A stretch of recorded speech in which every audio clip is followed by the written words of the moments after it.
Ihahatid ko na yung mga may init na balita sa mundo ng entertainment. At syempre, unang-una na nga riyan, Lourdes and Denise, talaga namang Can't Buy Me Love fever is really on sa mainstream at social media. No? Talaga namang pinag-uusapan itong last week ng Can't Buy Me Love, mapa social media man sa mga streaming app o kahit sa free TV, especially sa TV5. Talagang sa mga nakaraang episodes nga, no, talagang naggulat at nawindang ang netizens at fans dahil ibinalita o ibinulgar na nga kung sino ang totoong pumatay sa karakter na si Divine at walang iba no kundi si Achi Bettina played by Kyla Estrada. Talaga namang nag-trending recently no itong performance ni Kyla bilang si Achi Bettina matapos nga talagang bumuhos ang kanyang emosyon at talagang inilabas niya ang kanyang galit sa kanyang pamilya no bilang middle child. Ang dami niya palang angst at saka ang dami niya pala talagang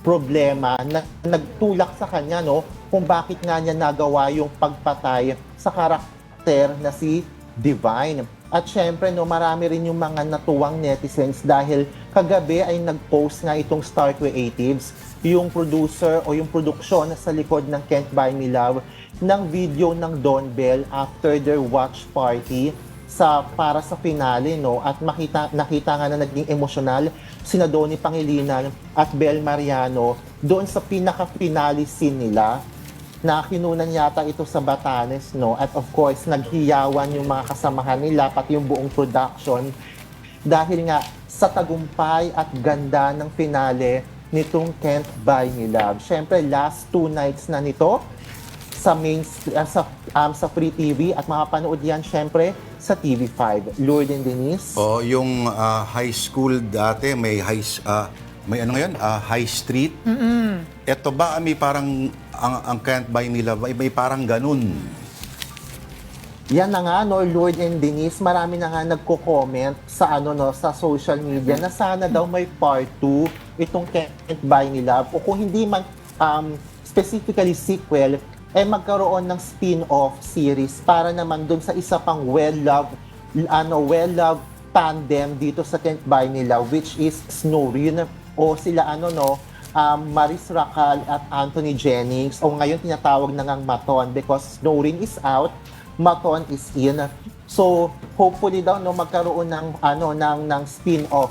Pero syempre nakakwentuhan natin yung mga mga nasa likod ng produksyon ng Can't Buy Me Love mukhang hindi pa nila ito naiisip o mukhang wala pa sa plano pero yan yung mga aabangan natin kasi nga tulad nitong sa senior high na may sequel na High Stick biglaan din tong inanunsyo a few weeks ago diba because then ito nga yung hiling ng mga manonood at ng fans so hindi natin masasabi no malaki yung possibility pero aabangan pa rin natin kung matutuloy nga na magkaroon nga ng sequel o spin-off man lang itong Can't Buy Me Love. Tito Von, Denise. Tito Von, ano yung zodiac sign mo? Ay, gusto ko yung may random na tanong. Scorpio. Scorpio. Ibabahagi mo sa iba ang magaganda mong ideya. Malaki ang may tutulong nito sa taong gustong-gustong umasenso ang buhay. Maswerteng kulay, pink. Tip sa loto, gusto mo? Of course, dapat. Go, ano yun? Wag na nga, ay, okay nito. Ikaw, Denise, cancer ka, di ba? Oo. Magtanim ka ng kabutihan sa kapwa. Kung magagawan mo sila ng maganda, maswerteng kulay white. Kabaligtaran talaga ang suot mo ngayon. Tip sa loto, tingnan mo na lang to. Sige. Okay, ano pa ang may pinag-uusapan daw ngayon na itsura daw o bagong itsura na naman ng isang actress. May bago na naman siyang look. Oo. Apparently, Tito Von, ano nga ba? Ito nga syempre talagang RC Munoz is embracing her freedom when it comes to her style and fashion. Syempre nakakwentuhan nga natin itong si RC Munoz kahapon kung saan isa siyang special guest sa launching ng isang merchandise store dyan sa BGC na nag-o-offer ng mga K-pop merchandise. So nakakwentuhan nga natin si RC na talagang certified K-pop fanatic. At dito nga niya sinabi na talagang sa mga panahon ngayon, enjoy na enjoy siya sa pagre-reinvent ng kanyang sarili, sa pagre-reinvent ng kanyang looks at style, talaga namang makikita na talaga sa personality at looks ni RC, no, na talagang fan na fan siya ng K-pop, ng J-pop, at ng ng pop culture in general. Talaga namang sinabi nga ni RC sa atin, no, na nung nag-start talaga siya sa showbiz, talagang gusto na niya talagang maging maging bongga o mailabas yung kanyang true self through her fashion dahil conservative nga yung family niya. Pero natanggap na yun ng family niya at talaga naman ngayon ay sunod-sunod na yung kanyang pagpapa-reinvent sa sarili. So sinabi nga niya, yung mga previous years, kung maraming mga fans, maraming mga bashers siya nare-receive or bashing siyang nare-receive dahil sa kanyang fashion statement at look. Ngayon daw, marami na rin daw mga netizens at fans ang pumupuri sa kanya, no? Because 2024 na daw at talaga namang marami nang tumatanggap ng ganitong kawirduhan man kung maituturing para sa iba. And she's happy for being weird. She's happy for being herself. Ika nga niya, deadma siya sa mga bashers because yun yung nagpapasaya sa kanya. Lord and Denise. Oo, Von, iba yung reinvention ng look, reinvention ng images. Pero ito, sabi ng iba, hindi to rin, parang reconstruction na ng facial features. Ano ba yung puna nila? Meron pa bang natitirang, kumbaga, elemento doon sa kung ano man ang dating look ng face ni Miss Muñoz? Actually, si RC, no, talagang dead na siya kung sa ano man sasabihin ng iba. Sinabi nga niya, no, kung ano yung magpapasaya sa'yo, kung ano yung nagpapasaya para sa sarili mo, don't think of others' opinion. Talagang just do it.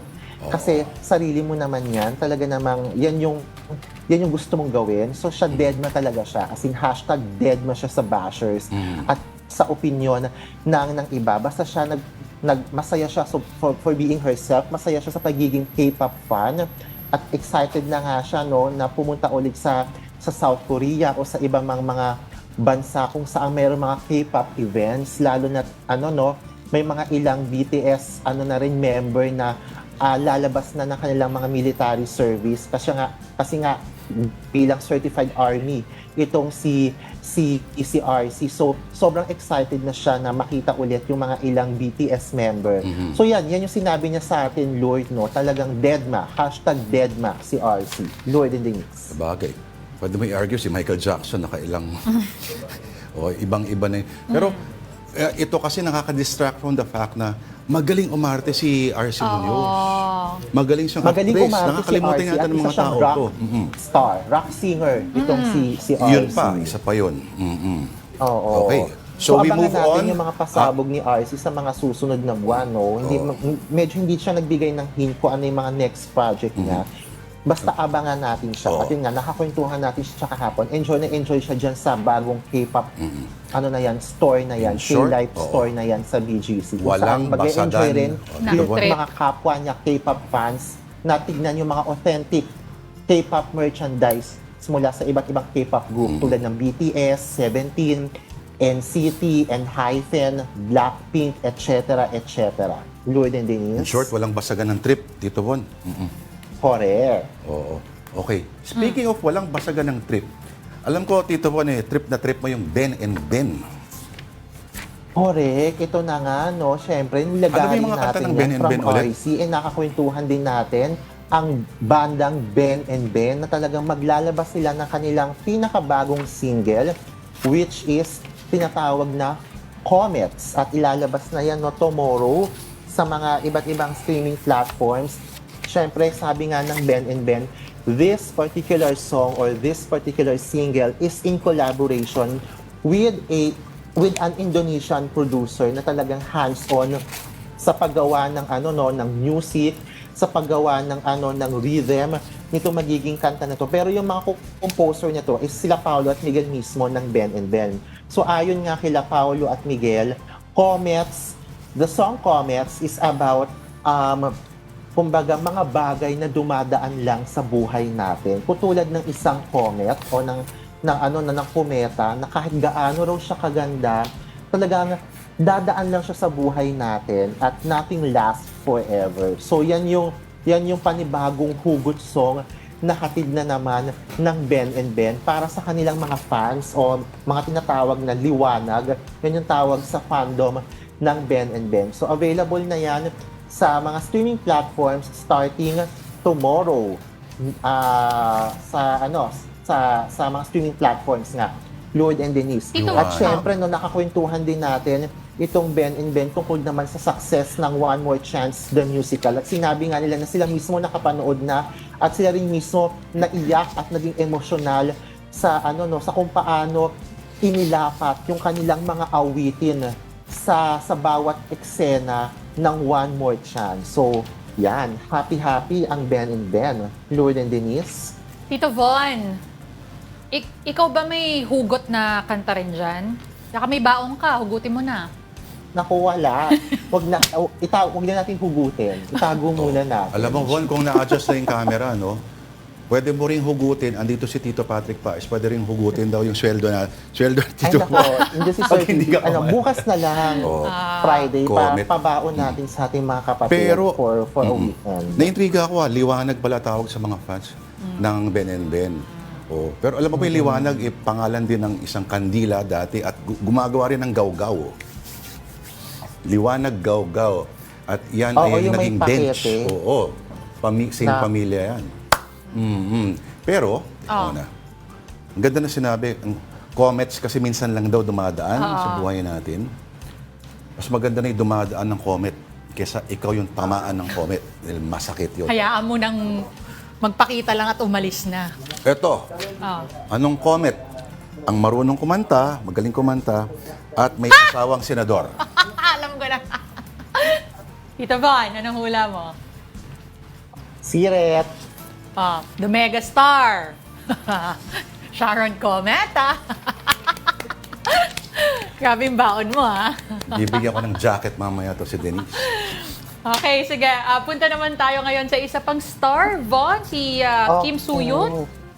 Yes, talaga namang back-to-back nga itong mga nangyayari sa mundo ng K-pop at syempre sa mundo ng music. Dahil ito na nga, inanunsyo na nga na magbabalik bansa itong sikat ngayon na Korean actor na si Kim Soo-yoon. Syempre, matapos ng paiyakin yung libo-libo o should I say milyong-milyong fans ng Queen of Tears, magpapakilig naman itong si Kim Soo-yoon sa kanyang pagbabalik dito sa bansa para sa kanyang Asian tour. So gagawin nga yan sa this June. So susunod na buwan na sa Smart Araneta Coliseum. So para sa mga fans dyan ni Kim Soo-yoon, talaga namang abang-abang na kayo kung paano makakabili ng tickets dahil talagang for sure dudumugin itong fan meet o itong Asian tour na ito ni Kim Soo-yoon. So last ngang bumisita rito si Kim Soo-yoon last year lang para sa isang donut brand. So itong si Kim Soo-yoon medyo suki naman talaga to dito sa Pilipinas kasi talagang siya mismo aminado siya na love niya ang Filipino fans. So kaya naman expect natin na sa bawat pagbabalik niya, lagi siyang merong pasabog. So yan yung mga aabangan natin. Ano yung magiging pasabog niya para sa kanyang fans sa kanyang pagbabalik bansa next month.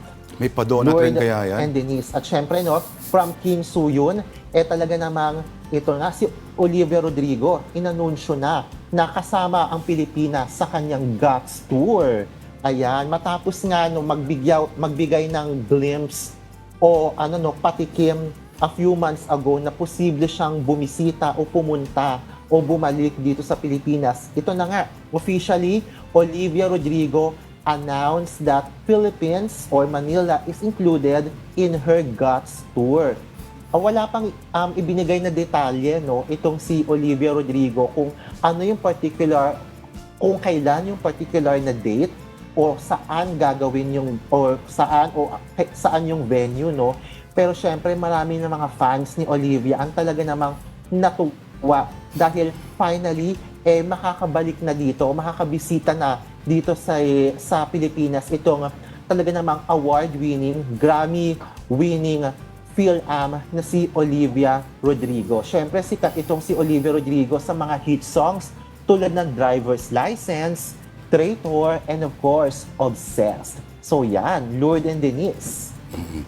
So, sikat yung mga hits na yun. Hindi ako familiar sa Hindi rin ibang ako mga kanta. familiar eh. Von. Baka pwede mong i-refresh para sa memory na Oo. Denise kasi ayaw ni Para Tito. kompleto yung storya. Baka pwede pakinggan na lang natin sa cellphone mo. Ayaw naman kumanta ni Tito Bon para sa atin. Eh. Maganda nga yun, i-play nyo na lang sa cellphone ni Denise. Diba?